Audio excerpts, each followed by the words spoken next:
M. Wyatt Cicialka.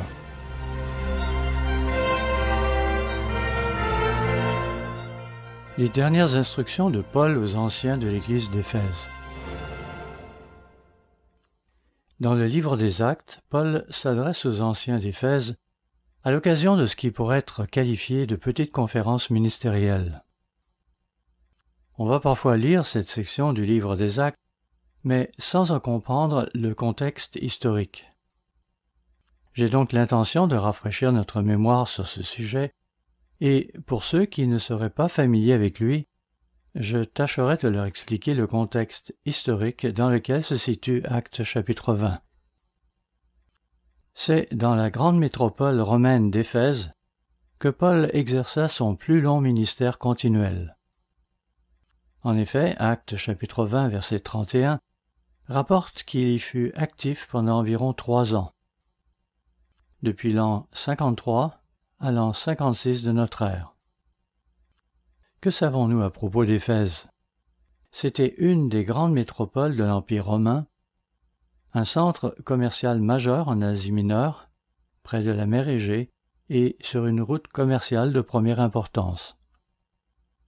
Beaucoup d'historiens estiment qu'au 1er siècle de notre ère, sa population dépassait largement les 300 000 habitants. Selon certains, elle aurait même pu avoisiner le demi-million, ce qui en faisait une des villes les plus grandes, des plus riches et des plus prospères, une des plus influentes de l'Empire romain.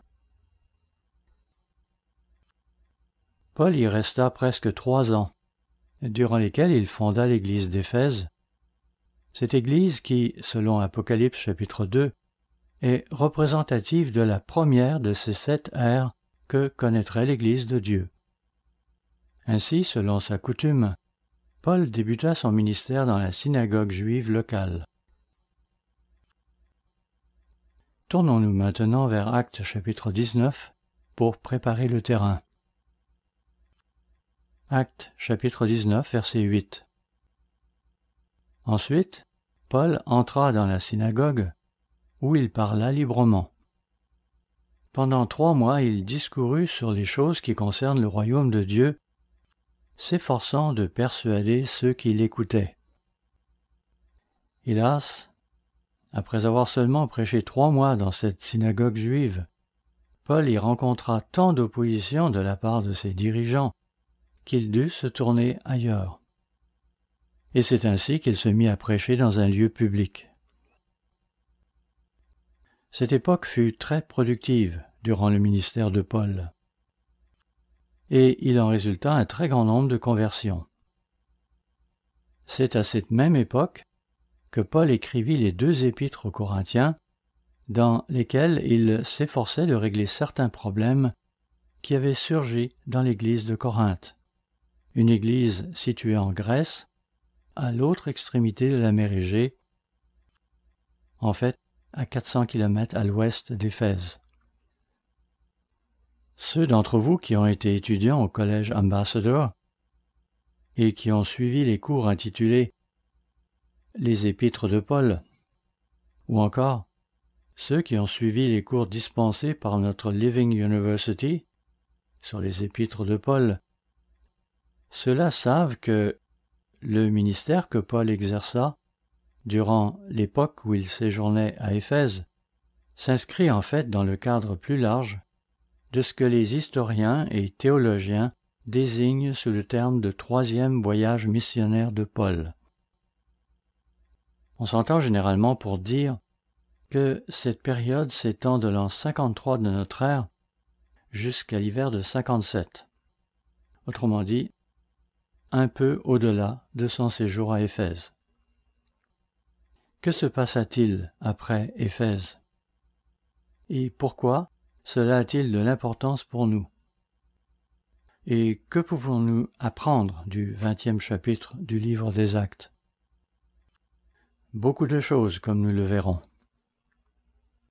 Frères et sœurs, je constate que, avec M. Wyatt Cicialka, comme d'ailleurs avec quantité d'autres orateurs, qui se répètent souvent et qui introduisent des pauses, notamment lorsqu'ils cherchent des versets, il me faut nécessairement ralentir moi-même et introduire des pauses, des silences de temps en temps.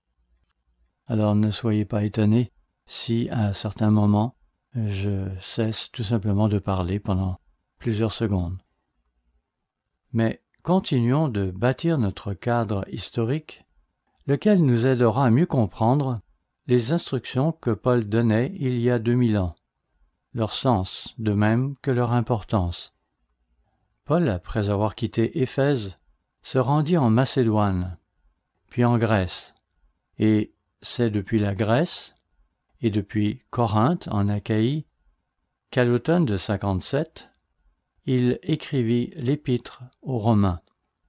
Puis, à l'époque de son retour à Jérusalem, vers la fin de son 3e voyage missionnaire, on le voit qui repasse près d'Éphèse, mais sans s'y arrêter. Il demande cependant au ministre d'Éphèse, qu'il avait quitté quelques mois auparavant, et avec qui il avait œuvré durant près de 3 ans, de venir le rejoindre à Milet, une petite ville côtière au sud d'Éphèse. Il les convoque donc à Milet, et cela dans le but de leur donner certaines instructions. Ce sont là les dernières instructions de Paul pour le ministère d'Éphèse, et celles-ci sont très importantes pour nous, tant sur le plan prophétique que pour les parallèles qu'elles établissent pour nous. Examinons-les donc avec soin.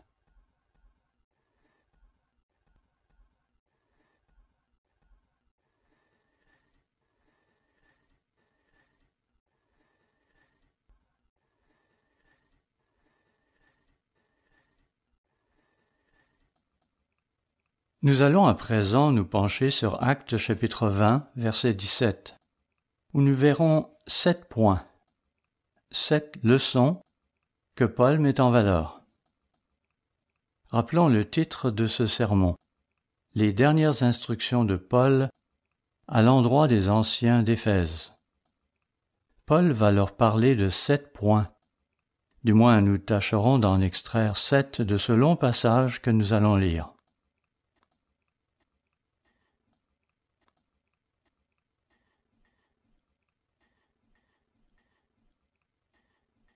Voyons donc Actes chapitre 20 et commençons verset 17. Cependant, de Milet, Paul envoya chercher à Éphèse les anciens de l'Église. Lorsqu'ils furent arrivés vers lui, il leur dit : « Vous savez de quelle manière, depuis le premier jour où je suis entré en Asie, je me suis sans cesse conduit avec vous, servant le Seigneur en toute humilité, avec larmes, et au milieu des épreuves que me suscitaient les embûches des Juifs. Nous savons qu'ils dut quitter leur synagogue à cause des persécutions de leurs dirigeants. » Verset 20. « Vous savez que je n'ai rien caché de ce qui vous était utile, et que je n'ai pas craint de vous prêcher et de vous enseigner publiquement et dans les maisons. » Il avait en effet été très actif, se déplaçant de maison en maison pour les enseigner. Verset 21. « Annonçant aux Juifs et aux Grecs la repentance envers Dieu et la foi en notre Seigneur Jésus-Christ. » Notez qu'il enseignait tant aux Juifs qu'aux non-Juifs. Verset 22.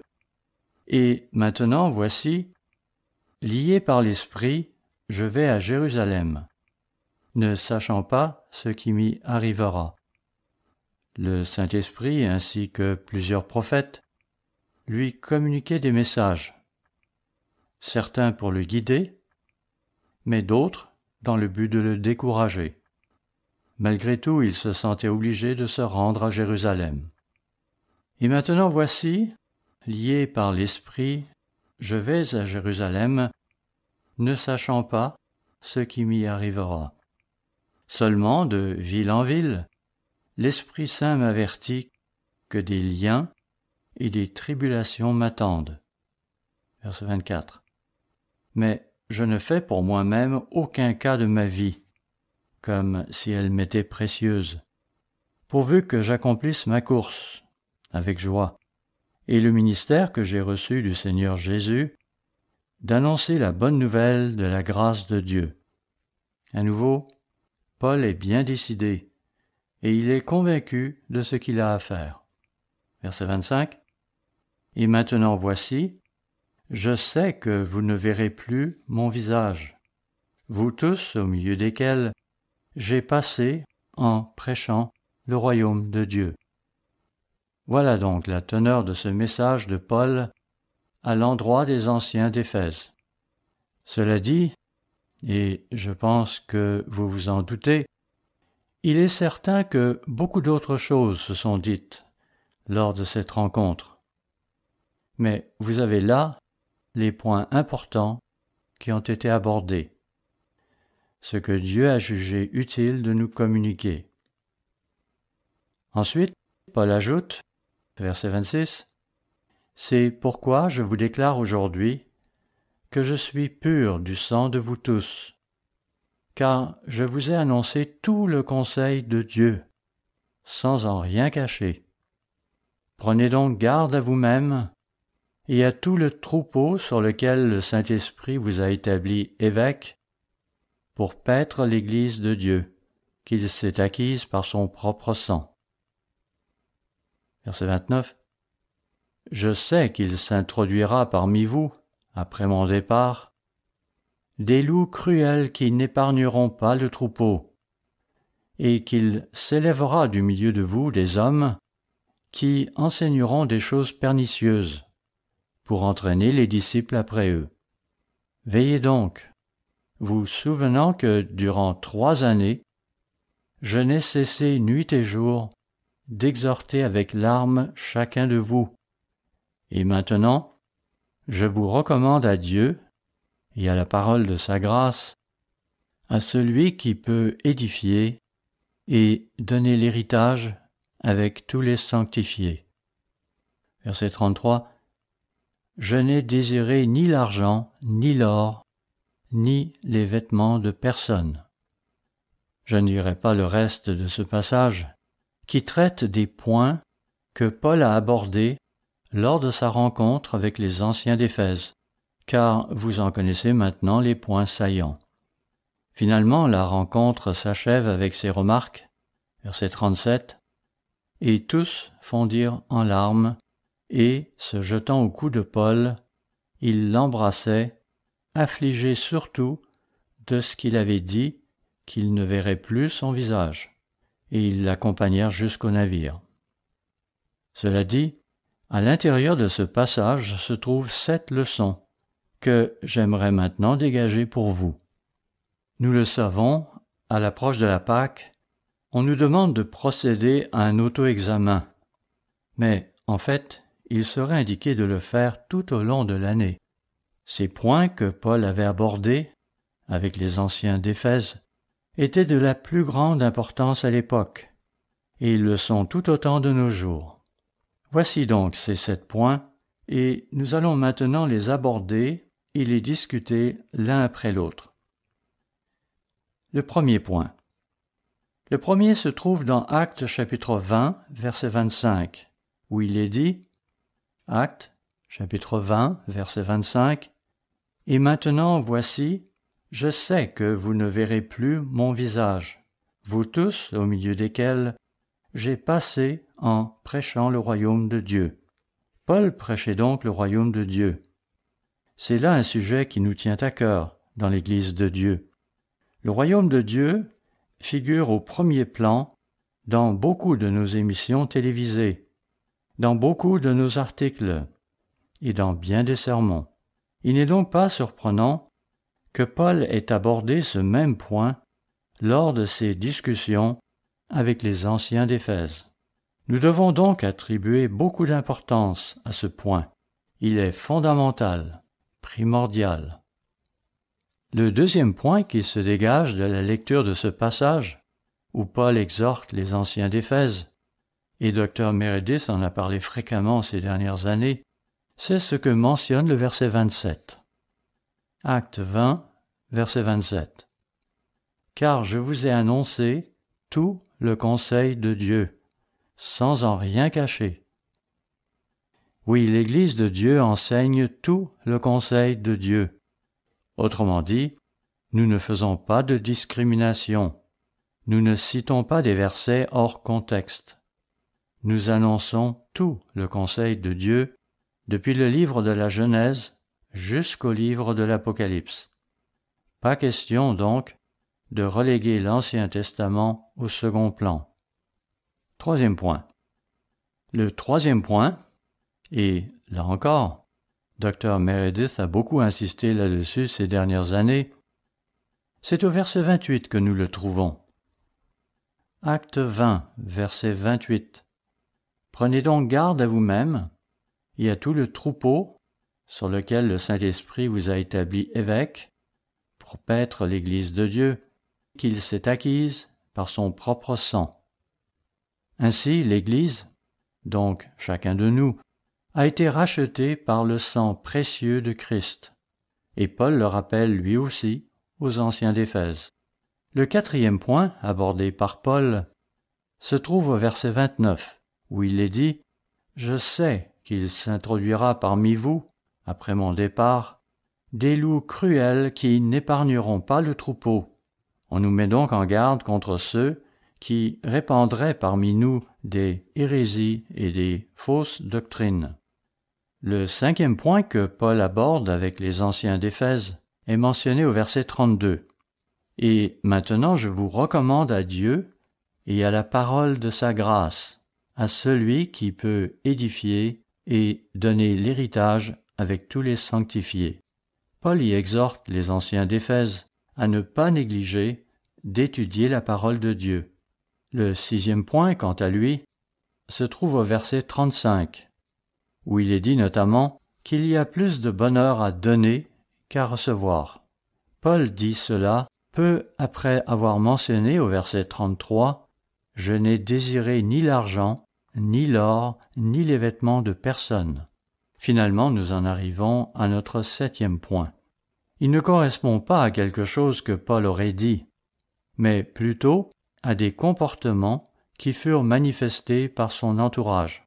Il en est question au verset 37 et 38. « Et tous fondirent en larmes, et, se jetant au cou de Paul, ils l'embrassaient, car ils étaient affligés de ce qu'il leur avait mentionné. » On peut en déduire cette septième leçon, à savoir qu'il y avait beaucoup d'amour fraternel parmi les anciens, et donc au sein de l'Église. Nous allons maintenant revenir brièvement sur chacun de ces 7 points, et, si nous en avons le temps, nous parlerons ensuite de ce qui arriva à Paul après cette rencontre ministérielle de Milet, il y a près de 2000 ans.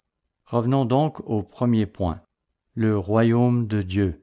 Nous sommes évidemment bien familiers avec ces versets, et c'est pourquoi nous ne leur consacrerons que peu de temps. Il y a par exemple Matthieu 24, verset 14, qui dit que le royaume de Dieu sera prêché dans le monde entier pour servir de témoignage à toutes les nations, après quoi viendra la fin. Notre mission devra donc se poursuivre jusqu'à la toute fin de l'âge.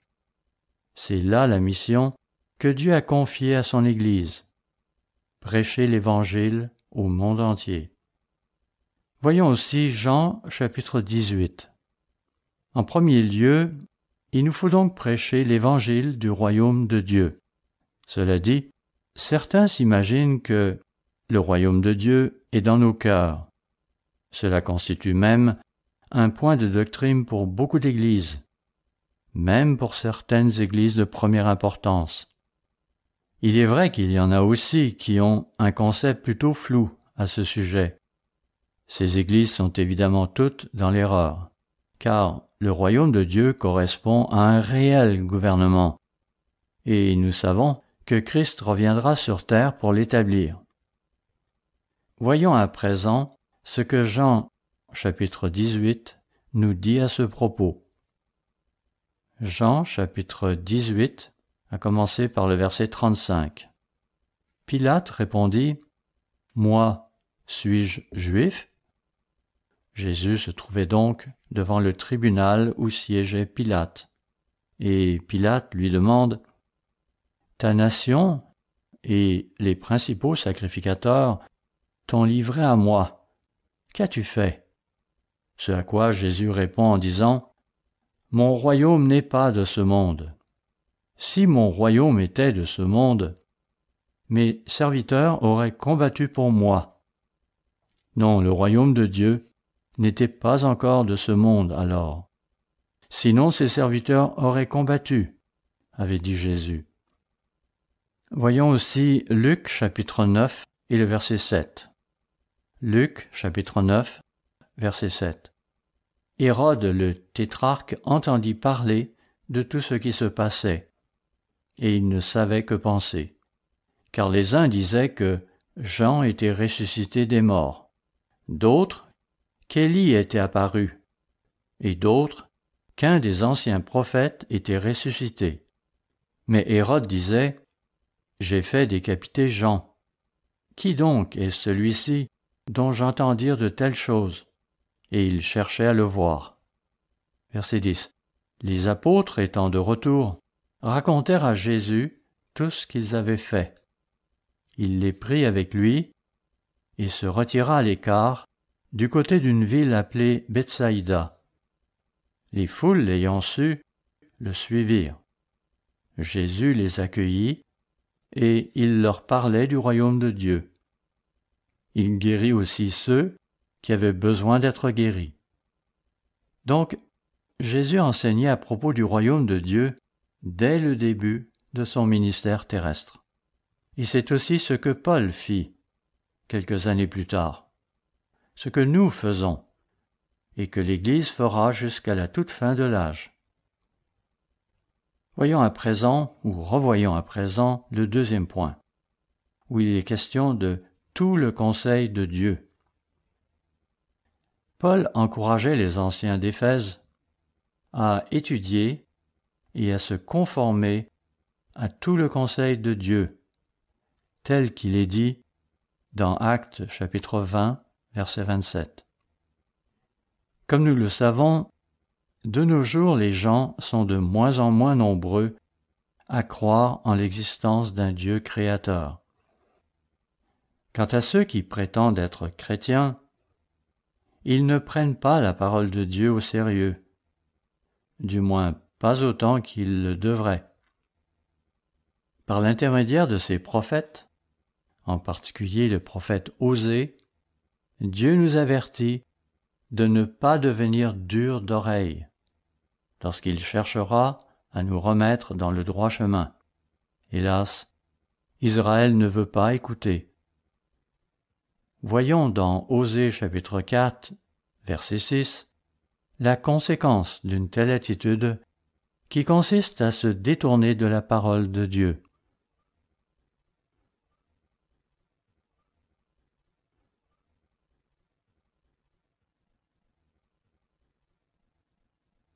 Osée chapitre 4, verset 6. Mon peuple est détruit parce qu'il lui manque la connaissance. Puisque tu as rejeté la connaissance, je te rejetterai et tu seras dépouillé de mon sacerdoce. Puisque tu as oublié la loi de ton Dieu, j'oublierai aussi tes enfants.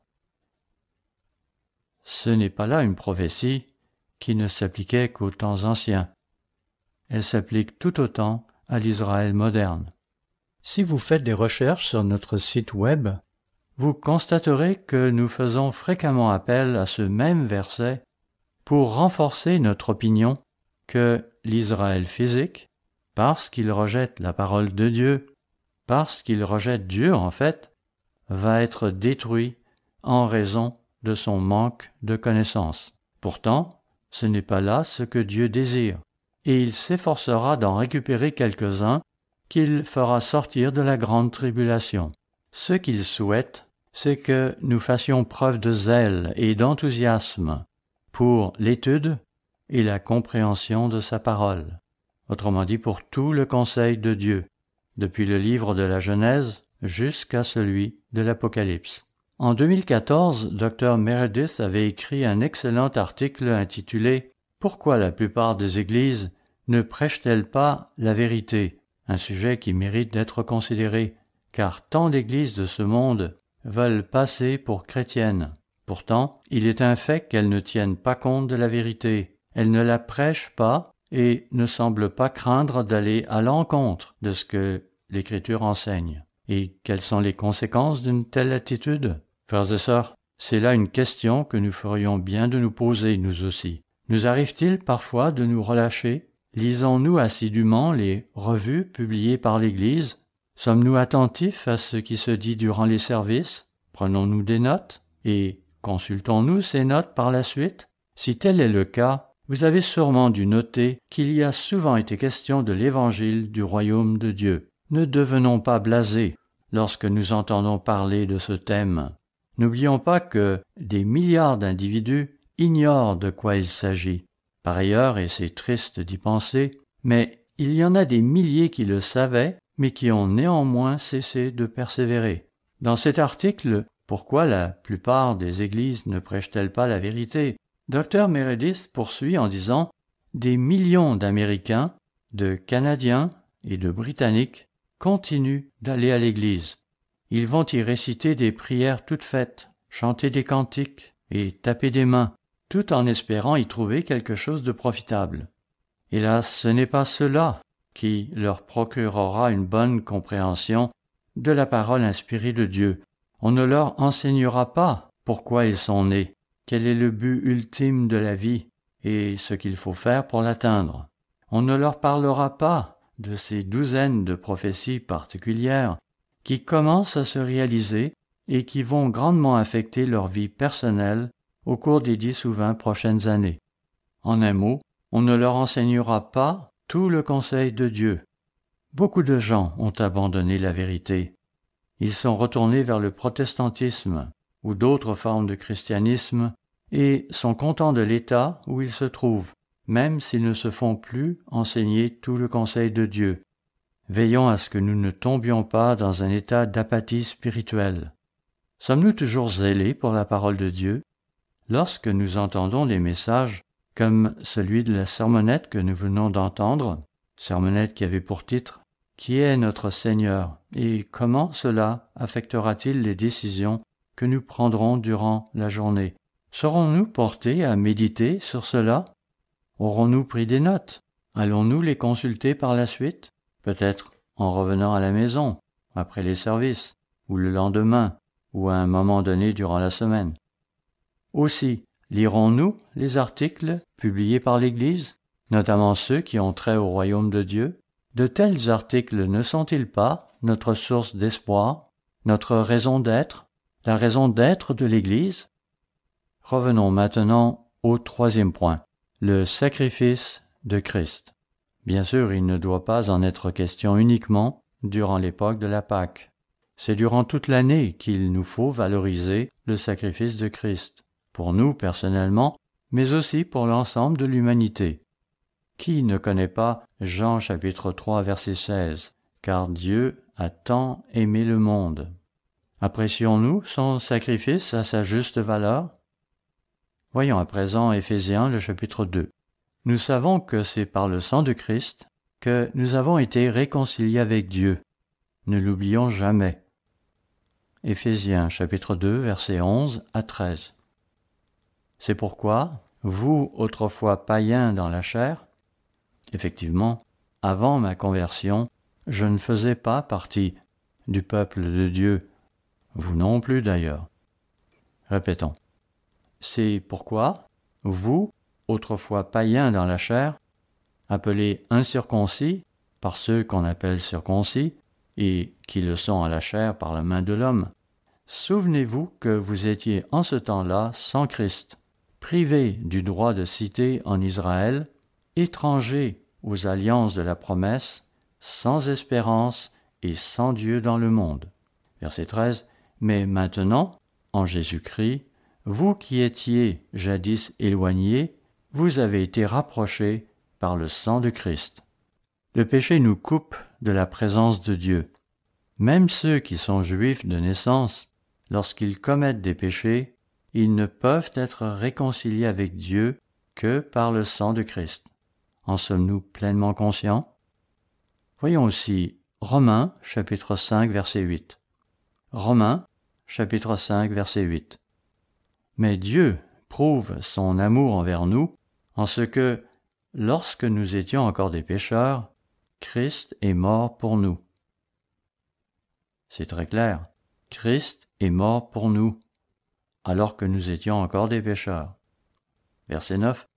À plus forte raison donc, maintenant que nous sommes justifiés par son sang, serons-nous sauvés par lui de la colère. En sommes-nous reconnaissants? Certes, les protestants vont témoigner de la reconnaissance envers Christ. Ils vont en parler abondamment, mais ils ne semblent pas comprendre que la loi est encore en vigueur et qu'une repentance est requise.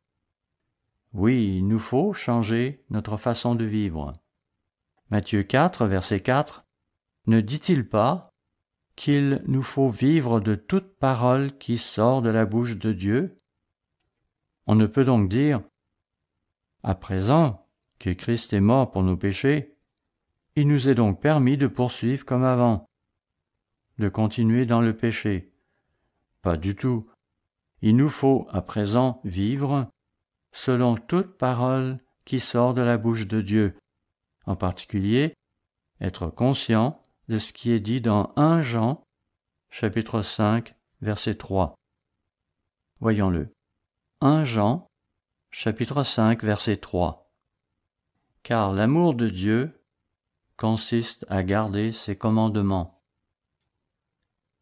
L'un ne va pas sans l'autre. Certes, nous sommes très reconnaissants à Christ pour son sacrifice, mais comprenons aussi que nous sommes toujours tenus d'observer la loi de Dieu et de faire continuellement acte de repentance par notre nouvelle façon de vivre. Jacques chapitre 1 verset 22 nous dit en effet de mettre en pratique la parole et de ne pas nous borner à l'écouter. Il nous faut donc observer la parole et changer dans notre vie ce qui n'est pas conforme à cette parole. Aimons-nous vraiment la parole de Dieu? Ou nous contentons-nous de la servir que du bout des lèvres? Notre repentance est-elle profonde et sincère? Considérons aussi cet article de Dr Meredith qui a été publié à l'automne 2006 et qui avait pour titre « Quelle signification la mort de Christ a-t-elle pour vous ?» Nous y lisons notamment « Et plus que la plupart d'entre nous le font, nous devrions sans cesse penser à cette mort et être profondément reconnaissants pour le sacrifice de Jésus-Christ qui a littéralement donné son sang pour nous racheter de nos péchés. » Beaucoup d'autres écrits du Nouveau Testament se concentrent sur ce même sujet. Ainsi en est-il de ce passage dans Éphésiens chapitre 1 et le verset 7, où l'apôtre Paul dit, Éphésiens 1, verset 7, « En lui, nous avons la rédemption par son sang, le pardon des péchés, selon la richesse de sa grâce. » Combien apprécions-nous ce sacrifice? Pouvons-nous pleinement apprécier la douleur que Christ a dû endurer pour nous au terme de sa vie? Aujourd'hui, nos ministres ont eu à donner plusieurs onctions. Lorsqu'ils font cela, ils rappellent à Dieu tout ce que Christ a consenti de souffrir pour nous, afin que nous puissions être guéris de nos afflictions physiques, sans oublier le sang qu'il a versé pour que nous puissions être libérés de l'amende de nos péchés. Dieu entend ces prières que nous lui adressons lorsque nous comparaissons devant son trône. Et c'est pour nous l'occasion d'être guéris par la foi, tout cela à cause du sacrifice de Christ. Il nous faut l'apprécier. Avant de passer au point numéro 4, je voudrais souligner le travail remarquable que Dr Meredith a accompli en nous sensibilisant à l'importance du sacrifice de Christ. Au cours des années passées, certains ont cherché à nous critiquer pour avoir, selon eux, enseigné à nos membres le salut par les œuvres.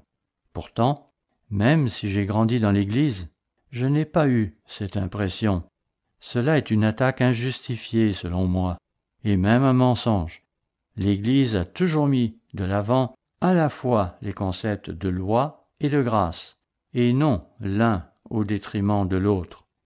Voilà. Venons-en maintenant au 4e point. Se préserver des hérésies et des fausses doctrines. C'est ce que nous lisions dans Actes chapitre 20, verset 29. Frères et sœurs, les doctrines importent. La vérité est une chose qui doit être valorisée. Les traditions de l'Église ont de l'importance, même si la loi divine doit bien sûr primer sur elle. D'ailleurs, ce n'est pas seulement le ministère que cela concerne, mais nous tous. Si Jésus-Christ est notre Seigneur et notre Maître, sa loi, sa parole et ce qu'elle enseigne doit avoir de l'importance pour nous. On ne doit pas se permettre de passe-droit. Les doctrines importent. Ce n'est pas sans raison que Paul mentionnait cela aux Éphésiens. L'Église allait connaître des temps périlleux, et je crois que le Saint-Esprit l'avait fait comprendre à Paul, qui, à son tour, s'était efforcé d'encourager les anciens de l'Église. Mais, vous savez, cela vaut tout autant pour notre époque. Pour nous aussi, les doctrines importent. Nous aussi, nous devons nous préserver des hérésies et résister aux fausses doctrines. Voyons à ce propos 2 Timothée chapitre 3. 2 Timothée chapitre 3, versets 1 à 5. Sache que dans les derniers jours, il y aura des temps difficiles, car les hommes seront égoïstes, amis de l'argent, fanfarons, hautains, blasphémateurs, rebelles à leurs parents, ingrats, irréligieux, insensibles, déloyaux, calomniateurs, intempérants, cruels, ennemis des gens de bien, traîtres, emportés, enflés d'orgueil, aimant le plaisir plus que Dieu, ayant l'apparence de la piété, mais reniant ce qui en fait la force. Éloigne-toi de ces hommes-là. Je ne ferai pas de commentaire là-dessus. Allons plutôt voir 1 Pierre chapitre 5. 1 Pierre chapitre 5, à commencer au verset 5. De même, vous qui êtes jeunes, soyez soumis aux anciens. Et tous, dans vos rapports mutuels, revêtez-vous d'humilité, car Dieu résiste aux orgueilleux, mais il fait grâce aux humbles. Humiliez-vous donc sous la puissante main de Dieu, afin qu'il vous élève au temps convenable. Et déchargez-vous sur lui de tous vos soucis, car lui-même prend soin de vous. Verset 8. Soyez sobres, veillez. Votre adversaire le diable rôde comme un lion rugissant, cherchant qui il dévorera. Que faut-il entendre par là?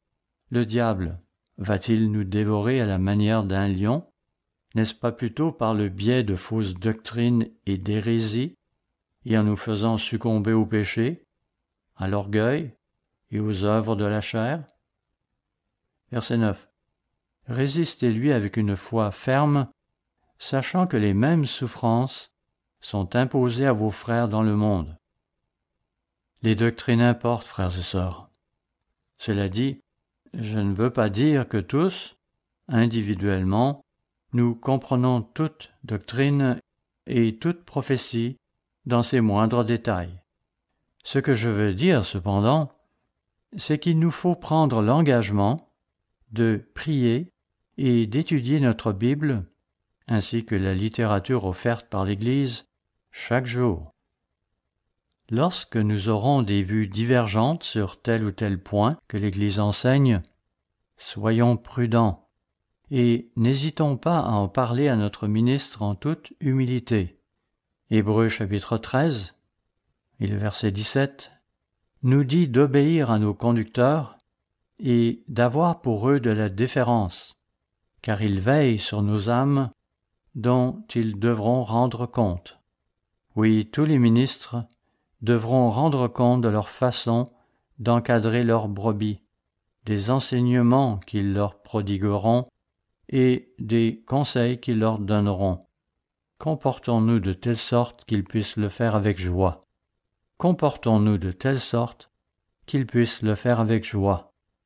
Bien, venons-en maintenant au point numéro 5. Étudier notre Bible avec diligence. C'est ce que nous lisions dans Actes chapitre 20, verset 32. Il y a aussi le psaume 119, verset 160, qui dit que le fondement de ta parole est la vérité. Il importe donc d'étudier la Bible avec zèle. Elle est source de vérité et elle subsiste éternellement.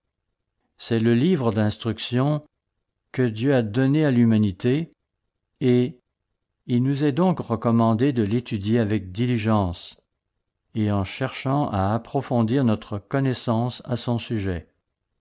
Assurons-nous aussi d'avoir une version que l'Église approuve, comme étant digne de confiance.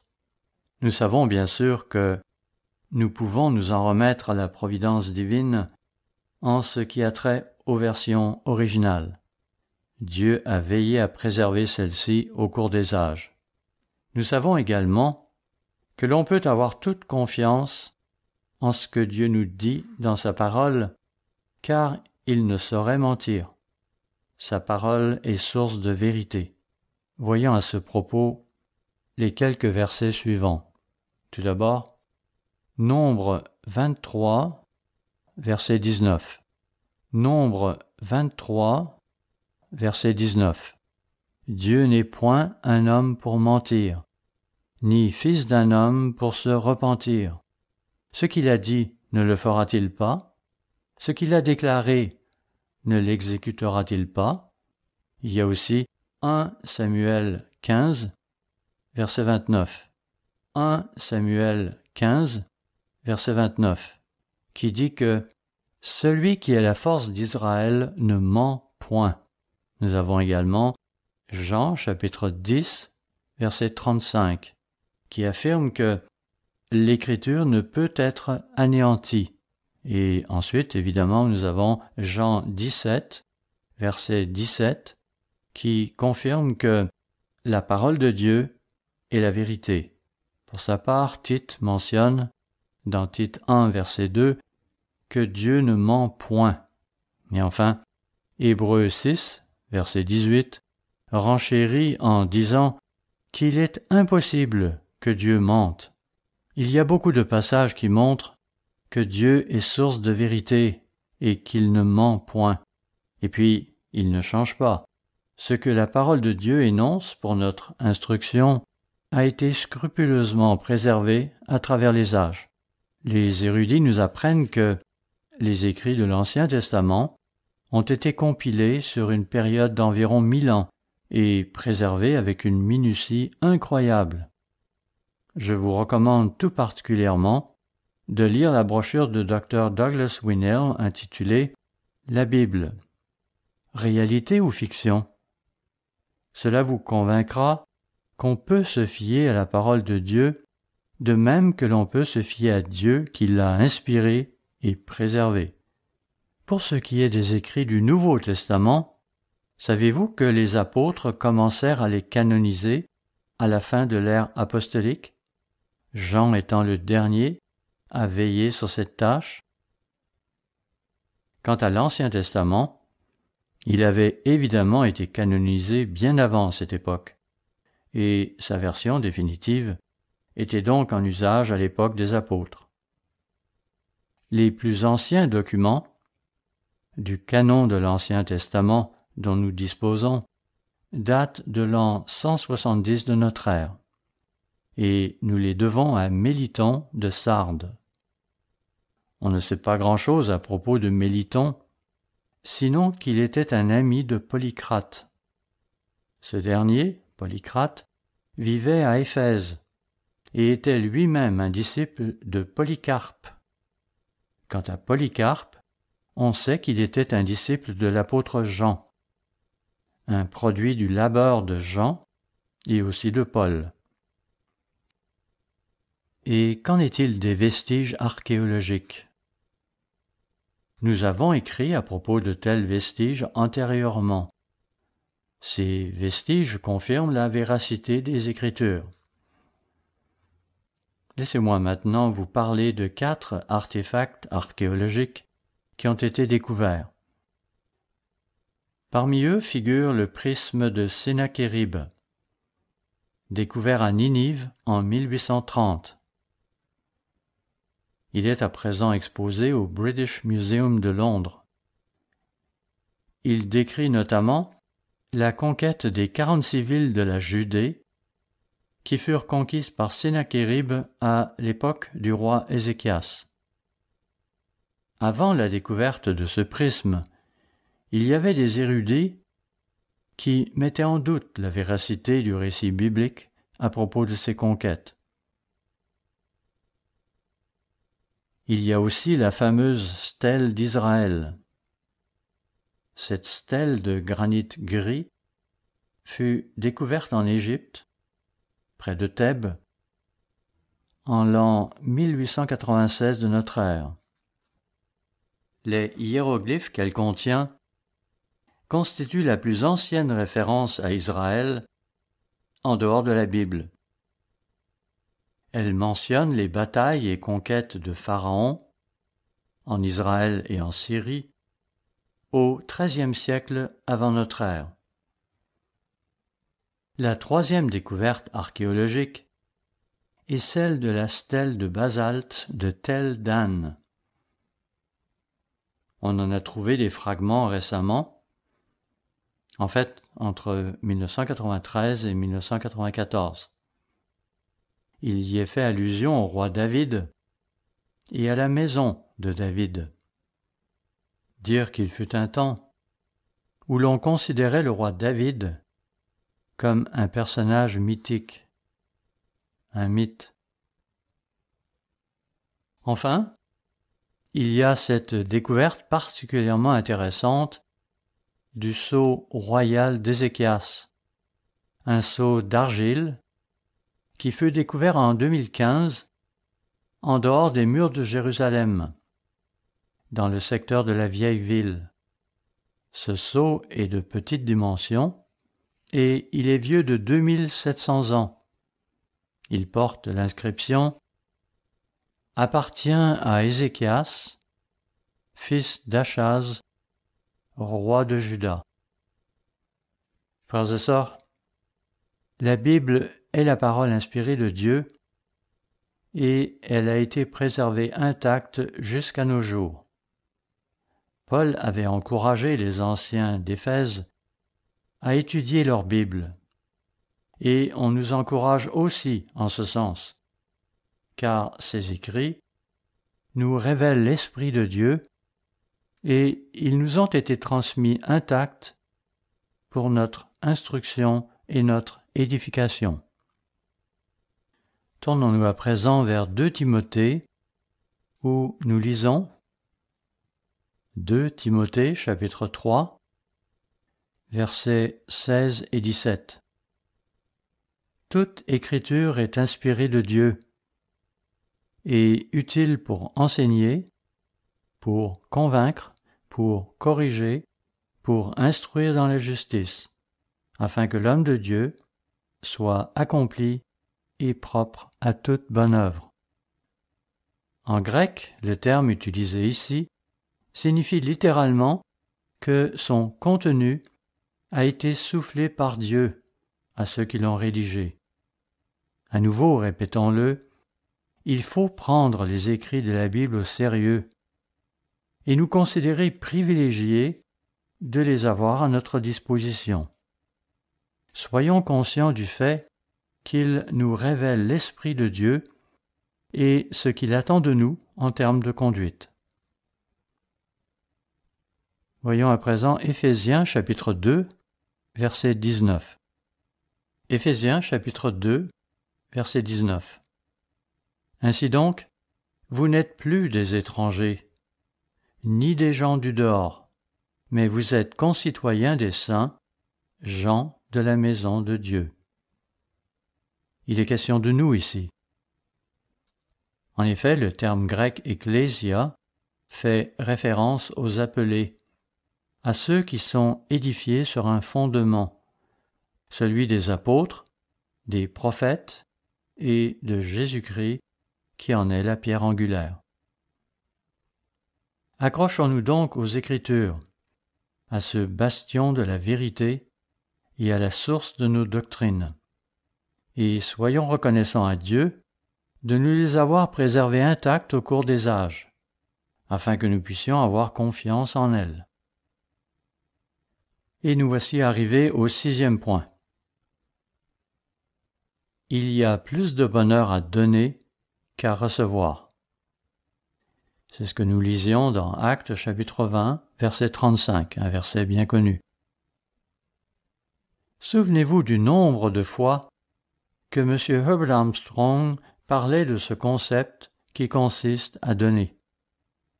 J'ai grandi dans l'Église et me souviens que, tout au long de son ministère, il ne manquait jamais une occasion de nous montrer comment ce concept peut être appliqué dans les différentes facettes de notre vie. Il en parlait aussi souvent que de ces 2 arbres, un autre de ces concepts qu'il aimait aborder. Il nous faut donc pratiquer la voie qui consiste à donner. Voyons pour cela Proverbes chapitre 22. Proverbes chapitre 22, verset 9. Proverbes chapitre 22, verset 9, où il est dit « L'homme dont le regard est bienveillant sera béni, parce qu'il donne de son pain aux pauvres. » Alors posons-nous la question, sommes-nous généreux? Souvenez-vous de ce que Paul disait aux Éphésiens dans Actes 20, verset 35, où il ne faisait en fait que rapporter les paroles de Christ.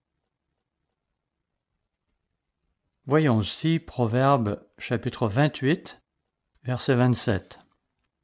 Proverbes 28, verset 27.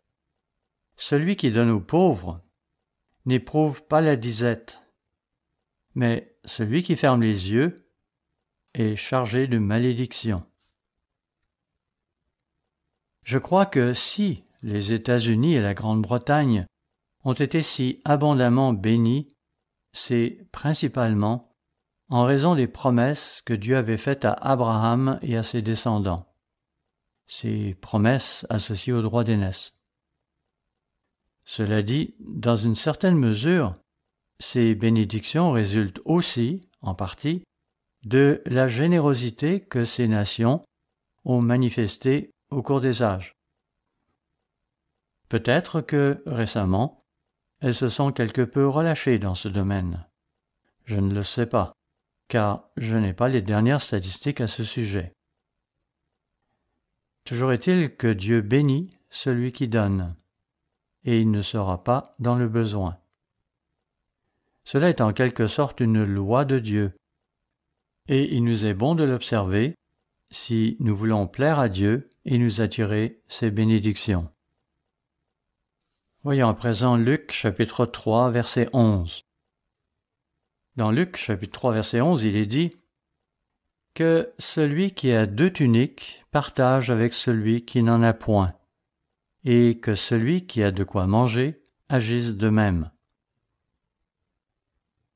Mais j'aimerais tout particulièrement qu'on lise Galates chapitre 6 verset 10, qui parle d'un point qu'il m'apparaît important de mentionner, à savoir qu'il nous faut en premier lieu pourvoir aux besoins de ceux qui sont nos frères en la foi. À l'époque où j'étudiais au collège ambassadeur de Pasadena, une de mes tâches pendant 2 ans consistait à superviser un programme d'aide à la communauté. Nous avions alors fait de Galates chapitre 6 verset 10 notre devise. Voyons le Galates 6 verset 10. Ainsi donc, pendant que nous en avons l'occasion, pratiquons le bien envers tous, et surtout envers les frères en la foi. Nous ne pourrons jamais résoudre tous les problèmes de la planète, notamment ceux qui affligent l'Inde et l'Amérique latine. Nous pouvons essayer de leur apporter un peu de soulagement, mais c'est surtout nos frères en la foi qui doivent faire l'objet d'une attention particulière de notre part.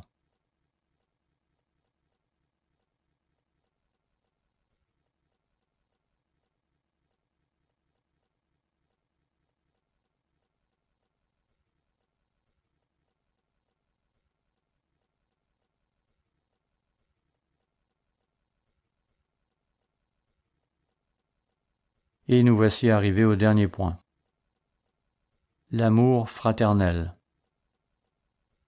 Actes chapitre 20, versets 36 et 37, nous montre l'amour qui régnait parmi les frères à la suite du discours que Paul avait prononcé en présence des anciens d'Éphèse. Après qu'ils eurent prié ensemble, il s'ensuivit un débordement d'émotions, avec des pleurs, des accolades, des embrassades, une belle manifestation d'amour fraternel. Est-ce que, dans l'Église, nous nous aimons comme on le ferait au sein d'une famille? C'est un exemple que Jésus a donné à ses apôtres, et donc à nous, et c'est un exemple qu'il nous demande d'imiter. Voyons-le dans Jean chapitre 13. Jean chapitre 13, versets 34 et 35. Je vous donne un commandement nouveau. Aimez-vous les uns les autres. Comme je vous ai aimé, vous aussi aimez-vous les uns les autres. À ceci tous connaîtront que vous êtes mes disciples, si vous avez de l'amour les uns pour les autres. Est-ce là ce que nous pratiquons dans nos assemblées? Pendant le reste de la semaine, entretenons-nous des pensées de ce type à l'égard de nos frères et sœurs en la foi? Il s'agit évidemment ici d'une pure manifestation de ce que la Bible appelle un amour de type agapé, un amour divin, inconditionnel. C'est un mot riche de sens, d'origine grecque. C'était là le 7e point que je voulais extraire de ces instructions que Paul avait données aux anciens d'Éphèse, qu'il avait convoqués à Milet, une petite ville côtière de la mer Égée. Pourquoi ces instructions données à Milet, il y a près de 2000 ans, allaient-elles avoir tant d'importance? C'est parce que l'Église d'Éphèse allait être confrontée à des épreuves extrêmes. En effet, environ 40 ans après le ministère de Paul, ce sera au tour de Jésus de s'adresser à l'Église d'Éphèse, celle qui est représentative de la première ère de l'Église. L'Église d'Éphèse faisait partie d'une importante ville commerciale et était devenue un bastion de la vérité. Voyons-le dans Apocalypse chapitre 2. Apocalypse chapitre 2, verset 1. Écrit à l'ange de l'Église d'Éphèse. Voici ce que dit celui qui tient les 7 étoiles dans sa main droite, celui qui marche au milieu des 7 chandeliers d'or. Puis Jésus-Christ mentionne les œuvres, le travail et la persévérance de cette Église. Il mentionne aussi le fait qu'ils eurent à faire preuve de discernement pour ne pas devenir victimes de ceux qui s'étaient introduits parmi eux dans le but de les détourner de la vérité. Hélas, au verset 4, il est aussi mentionné que beaucoup d'entre eux avaient commencé à abandonner leur premier amour.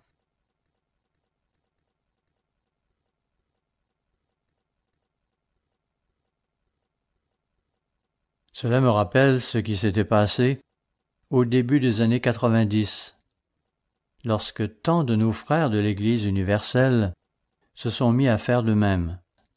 Ils s'étaient lassés de la parole de Dieu et ils avaient négligé la prière. Ils avaient laissé se refroidir l'amour pour leurs frères en la foi et ils nous ont finalement quittés. Pour certains, cela avait commencé lorsqu'un nouveau ministre fut envoyé parmi eux.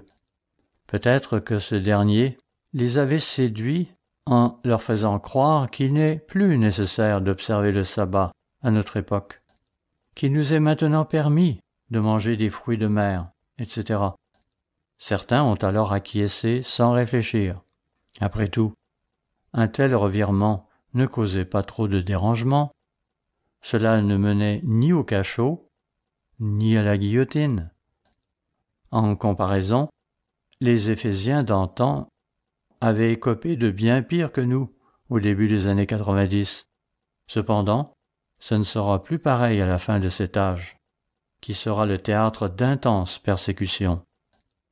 Dans sa brochure intitulée « L'Église de Dieu à travers les âges », M. John Ogwyn écrivait, et je cite, « Le message du Christ aux chrétiens de l'ère d'Éphèse les incitait à se repentir et à retrouver leur zèle du début pour proclamer l'Évangile, afin que Dieu ne leur retire pas leur chandelier.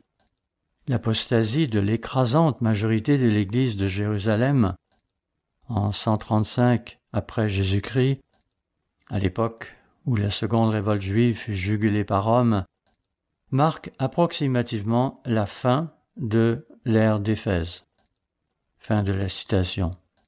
Dans un article que M. Ames écrivait en 2009, intitulé « 7 ères, 7 attitudes », on peut lire ce qui suit.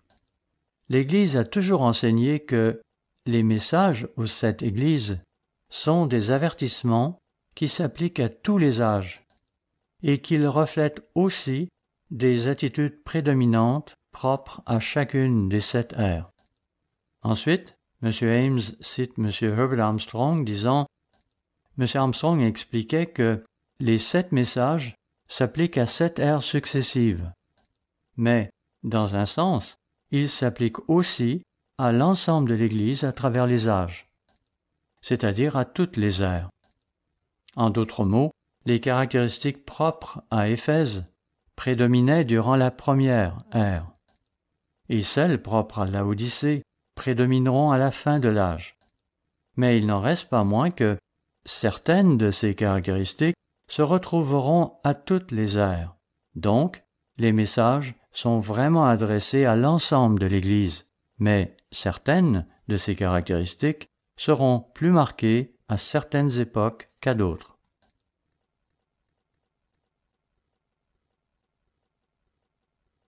Il s'ensuit que les avertissements à l'Église de l'ère d'Éphèse sont aussi des avertissements pour nous. Allons-nous écouter le message?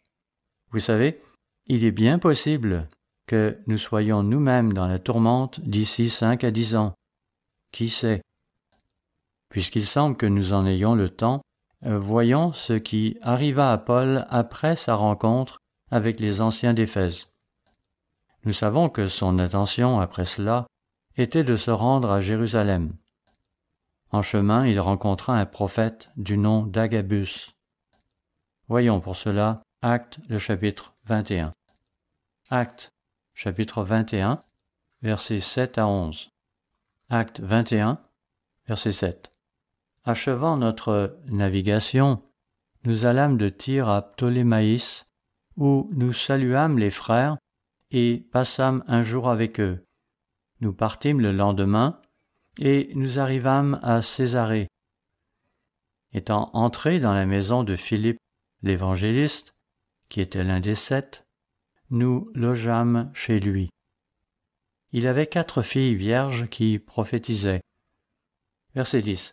Comme nous étions là depuis plusieurs jours, un prophète nommé Agabus descendit de Judée et vint nous trouver. Il prit la ceinture de Paul, se lia les pieds et les mains et dit « Voici ce que déclare le Saint-Esprit. L'homme à qui appartient cette ceinture, les Juifs le lieront de la même manière à Jérusalem, et le livreront entre les mains des païens. » Il avertissait ainsi Paul de ce qui lui arriverait s'il allait à Jérusalem. Verset 12. Quand nous entendîmes cela, nous, et ceux de l'endroit, nous priâmes Paul de ne pas monter à Jérusalem. Alors il répondit, « Que faites-vous en pleurant et en me brisant le cœur? Je suis prêt non seulement à être lié, mais encore à mourir à Jérusalem pour le nom du Seigneur Jésus. » Comme il ne se laissait pas persuader, nous n'insistâmes pas, et nous dîmes que la volonté du Seigneur se fasse. Ainsi, Paul poursuivit son chemin jusqu'à Jérusalem. Ce qu'Agabus avait prophétisé allait s'accomplir. En fait, la Bible rapporte 2 prophéties d'Agabus, et toutes 2 s'accomplirent. Paul alla donc à Jérusalem, où les Juifs finirent par le livrer aux autorités romaines. Il fut alors transféré à Césarée, où il demeura en prison pendant 2 ans. Prisonnier à Césarée, il fit appel à son statut de citoyen romain pour revendiquer le droit de comparaître devant César. Cela est mentionné dans Actes 25, verset 11, et se produisit probablement en l'an 59 de notre ère. Porcius Festus était alors procurateur de la Judée. Un jour, alors que le roi Agrippa II, un roi juif, son voisin au nord-est, était venu lui rendre visite, Festus propose à Agrippa d'écouter le plaidoyer de Paul. Cependant, même si Agrippa avait été d'avis qu'on pourrait relâcher Paul, ce dernier, en ayant appelé à César, obtint le droit de se rendre à Rome pour sa défense.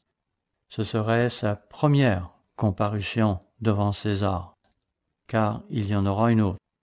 Hélas, nous disposons de très peu d'informations à ce sujet, tout au plus quelques échos. Voyons par exemple celle qui nous vient de 2 Timothée chapitre 4, où il est question de sa première comparution. Qu'est-ce que cela nous apprend? 2 Timothée chapitre 4, verset 16. Dans ma première défense, personne ne m'a assisté, mais tous m'ont abandonné. Que cela ne leur soit point imputé. C'est le Seigneur qui m'a assisté et qui m'a fortifié. Et ce n'est pas sans raison, car le ministère de Paul devait se poursuivre, comme le verset 17 semble l'indiquer. Oui, Jésus lui vint en aide parce qu'il devait continuer son ministère, cette fois auprès des gentils, des non-juifs.